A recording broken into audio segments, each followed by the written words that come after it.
भला आदमी सुखवीर को उठाकर अपने घर ले जाता है और सुखवीर की खूब सेवा करता है। कुछ ही देर में सुखवीर को होश आ जाता है। ये मैं कहाँ हूँ? मैं तो अपने घर जा रहा था, फिर यहाँ कैसे आया? मुझे जल्दी से अपने घर जाना होगा। तुम रास्ते में बेहोश पड़े थे, इसलिए मैं तुम्हें अपने घर ले आया। तुम्हारा अभी अपने घर जाना ठीक नहीं रहेगा। पहले तुम्हें आराम करने की जरूरत है, उसके बाद अपने घर चले जाना। आपने मेरी मदद क्यों की? आप तो मुझे जानते भी नहीं हो, फिर भी आपने मेरी मदद की, मुझे अपने घर ले आए और मेरा इतने अच्छे से ख्याल रखा। देखो सुखवीर, जीवन में केवल खुद की मदद करना ही काफी नहीं होता है, बल्कि हम सब एक दूसरे की मदद के लिए हैं। जब कोई इंसान परेशान हो तो हमारा फर्ज बनता है कि उसकी मदद करें।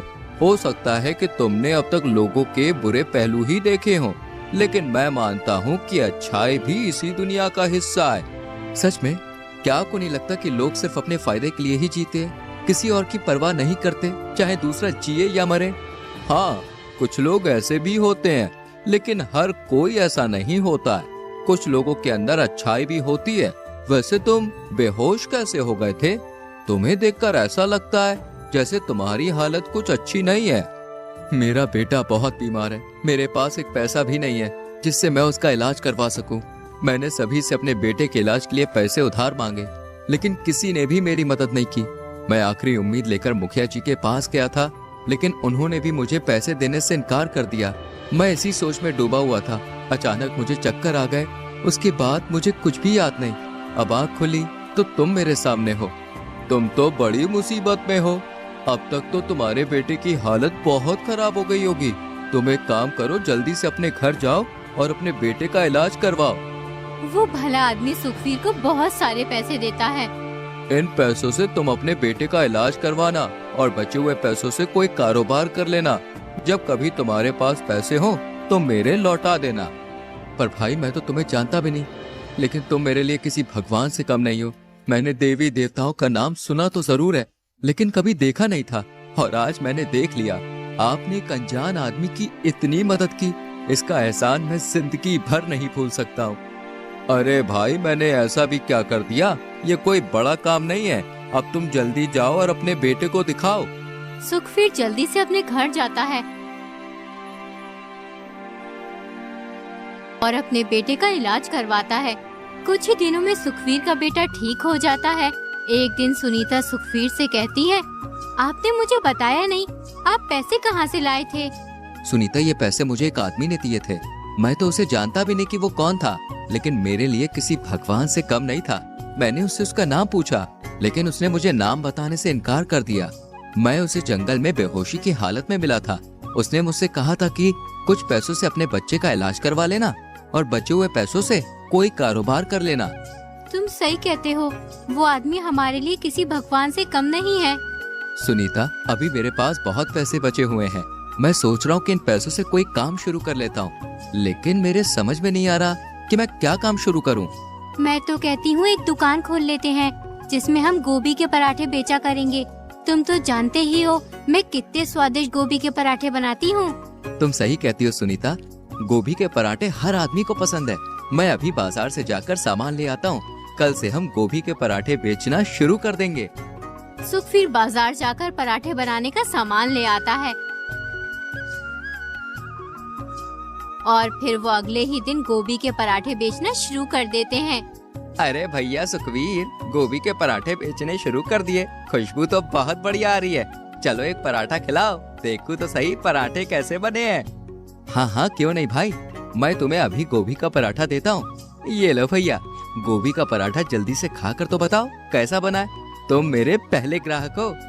जैसे ही वो आदमी गोभी का पराठा खाता है तो खाता ही रह जाता है। उसे गोभी के पराठे इतने अच्छे लगते हैं कि वो 4 पराठे खा जाता है। अरे भाई जी, क्या मिला दिया पराठों में? पेट तो भर गया, लेकिन मन नहीं भर रहा। ऐसा मन करता है कि 2-3 पराठे और खा लूं, लेकिन मैं खाऊंगा नहीं। कहीं पता चले मजे मजे में पेट खराब हो जाए, उल्टे लेने के देने पड़ जाएं। कुछ ही दिनों में सुखवीर के गोभी के पराठे बहुत ही फेमस हो जाते हैं। दूर दूर से लोग उसके पराठे खाने आने लगते हैं। ये बात गांव के सरपंच के कानों तक पहुंच जाती है, तो वो तुरंत सुखवीर की दुकान पर चला आता है। अरे वाह सुखवीर, बहुत बड़ी दुकान खोल ली। अभी तो कुछ दिनों पहले लोगों से पैसे उधार मांगता फिर रहा था। एकदम इतने सारे पैसे कहाँ से आ गए तेरे पास जो इतनी बड़ी दुकान खोल ली? मुखिया जी, सब ईश्वर की देन है। उसके घर में देर है अंधेर नहीं, हर किसी का ख्याल रखता है वो। अरे बात तो बहुत ही ज्ञान की कर रहा है। तेरे गोभी के पराठों का नाम बहुत सुना है, जरा एक दो पराठे मुझे भी तो खिला। हाँ हाँ क्यों नहीं मुखिया जी। सुनीता, मुखिया जी को पराठे दो। जैसे ही मुखिया सुनीता के हाथ के पराठे खाते हैं, वो तो सुनीता की तारीफ करने लग जाते हैं। अरे वाह, बहुत ही लजीज पराठे हैं। सुखवीर, तेरी पत्नी के हाथों में जादू है, भाई मानना पड़ेगा। ऐसे पराठे मैंने अपने जीवन में कभी नहीं खाए। अच्छा भाई, मैं अब चलता हूँ। तुम्हारे पराठों के कितने रुपए हो गए? अरे मुखिया जी, कैसी बातें करते हो, हम आपसे पैसे कैसे ले सकते हैं? क्यों भाई, तुम मुझसे पैसे क्यों नहीं ले सकते? ये तुम्हारा काम है, काम में यारी दोस्ती नहीं होती। अगर गधा घास से यारी करेगा तो खाएगा क्या? लेकिन मुझे एक बात का बहुत दुख है कि उस दिन मैं तुम्हारी मदद नहीं कर पाया। उसके लिए मुझे माफ कर देना मेरे भाई। मुखिया सुखवीर को पैसे देकर चला जाता है। यूं ही कुछ दिन गुजर जाते हैं। एक दिन जब सुखवीर अपने घर होता है तो उसका दोस्त मुकेश आता है। सुखवीर, तुम्हारी भाभी की तबीयत बहुत खराब है। घर में एक पैसा भी नहीं है जिससे मैं उसकी दवाई ला सकूं। तुम ही हो जो इस मुश्किल वक्त में मेरी मदद कर सकते हो। मुकेश भाई, तुम परेशान मत हो, मैं तुम्हें अभी पैसे दे देता हूँ। सुखवीर मुकेश को पैसे दे देता है। मुकेश ने तो ये सोचा था जैसे मैंने उसे पैसे उधार नहीं दिए थे, सुखवीर भी मुझे पैसे उधार नहीं देगा। लेकिन सुखवीर ऐसा नहीं था। उसके घर जो भी मदद के लिए आता था वो सभी की मदद करता था। ये सब देखकर मुकेश को अपनी गलती का एहसास होता है। वो सुखवीर से कहता है, आज मुझे सच्ची दोस्ती की ताकत का एहसास हुआ है। जब तुम्हारी आर्थिक स्थिति कमजोर थी, मैंने तुम्हारे सामने अपने पैसे का दिखावा किया और तुम्हारे हालात का मजाक बनाया। मेरे घमंड और अहंकार ने मुझे अंधा कर दिया था कि मैंने तुम्हारी मदद करने से इनकार कर दिया। लेकिन अब समय ने मुझे एक बड़ा सबक सिखाया है। मैंने देखा कि पैसे, ऐशो आराम की दुनिया कितनी छोटी और अस्थायी है। सच्ची दोस्ती और मानवता की अहमियत कहीं अधिक है। मुझे अपनी गलती का एहसास है, कृपया मुझे माफ कर दो सुखवीर। अरे भाई मुकेश, इसमें माफी की कोई बात नहीं है। मैंने जो किया ये तो मेरा फर्ज था। सच्ची दोस्ती और इंसानियत का मतलब ही यही होता है कि हम एक दूसरे के कठिन समय में साथ दें और एक दूसरे की मदद करें। तुम्हारे प्रति मेरी जिम्मेदारी थी और मैंने वो निभाई। तुम्हें अपनी गलती का एहसास हो गया, ये सबसे बड़ी बात है। ये समझना कि पैसे और ऐशो आराम की दुनिया की तुलना में सच्ची दोस्ती और मानवता की अहमियत कहीं ज्यादा है। यही तो असली माफी है। इसलिए मैं तुम्हें दिल से माफ करता हूँ और यही सबसे बड़ी सजा भी है कि तुम्हें ये समझ में आ गया। अरे भाई, अब तुम जल्दी जाओ और ख्याल रखो। मुकेश अपने घर चला जाता है। सुखवीर अपनी पत्नी से कहता है, हमारे पास जमा पूंजी तो अच्छी खासी हो गई है और हमारा काम भी अच्छा चल रहा है। ईश्वर की दुआ से सब बढ़िया है। मैं सोच रहा था कि क्यों ना मैं उस भले आदमी के उधार पैसे उसे दे आऊं। तुम सही सोच रहे हो। उस भले आदमी ने इतने कठिन समय में हमारी मदद की थी, उसी की वजह से आज हम यहाँ तक पहुँचे हैं। अब तुम उसके पैसे लौटा आओ। सुखवीर उस भले आदमी के पैसे वापस करने के लिए निकल जाता है। जब सुख घर पहुँचता है तो उसे वो भला आदमी नहीं मिलता है, उसे एक दूसरा आदमी मिलता है। सुखवीर उससे कहता है, अरे भाई, यहाँ पर पहले एक आदमी रहता था, मुझे उसी से मिलना है। कौन आदमी? नाम क्या है उसका? उसका नाम तो मुझे नहीं पता, लेकिन वो बहुत ही दयालु था। अरे यहाँ ऐसा कोई आदमी नहीं रहता है। पिछले 20 साल से इस घर में तो मैं रह रहा हूँ। अरे मुझे पूरा याद है, वो आदमी मुझे इसी घर में लेकर आया था। मैं इस घर में लगभग 3 घंटे रुका था। अरे क्यों फिजूल की बातों से मेरा समय खराब कर रहे हो? कितनी बार बताऊं कि यहाँ मेरे सिवा और कोई नहीं रहता है। अब यहाँ से जाओ और मुझे काम करने दो। फिर अपने घर की ओर निकल पड़ता है।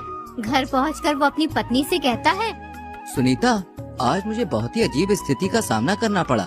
उस घर में जहाँ वो मुझे भला आदमी लेकर गया था ना, वहाँ मुझे वो नहीं मिला, बल्कि मुझे एक बिल्कुल अलग व्यक्ति मिला। उसने कहा कि वो 20 साल से उस घर में रह रहा है, उसके अलावा वहाँ और कोई नहीं रहता। क्या तुम पूरी यकीन से कह सकते हो वो भला आदमी तुम्हें उसी घर में ले गया था?